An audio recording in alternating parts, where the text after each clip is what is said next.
Ömer kapıyı açsana abicim ya, duman altı olmasın içerisi. Ay Asiye arıyor. Ver bakayım ben konuşayım. Şampiyon. Buyurun benim. Hadi kızım neredesiniz? Gözümüz yollarda kaldı. Abi ilk otobüse bilet bulamadık, daha yeni bindik. Sabah erkenden orada olurum. Tamam bir tanem, sağ salim gelin de gerisinin bir önemi yok. Abi öksürüyorsun. Ne oldu, hasta mısın? Yok be güzelim, şu soba tüttü de onunla uğraşıyoruz. Hadi ya. Abi ama bu son olacak inşallah. Sabah erkenden uyandıracağım bak, kızmak yok. Yok be, ne kızması? Şampiyonu bekliyoruz heyecanla.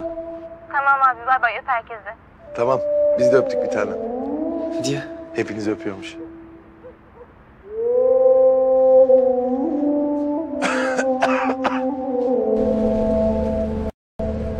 Şu an ışınlanmayı bulmak kadar istediğim başka bir şey yok.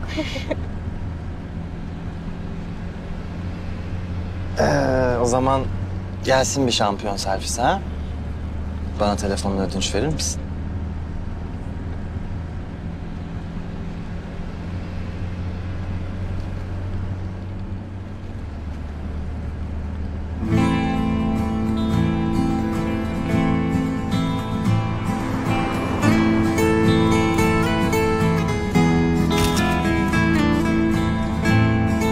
Çok güzel oldu.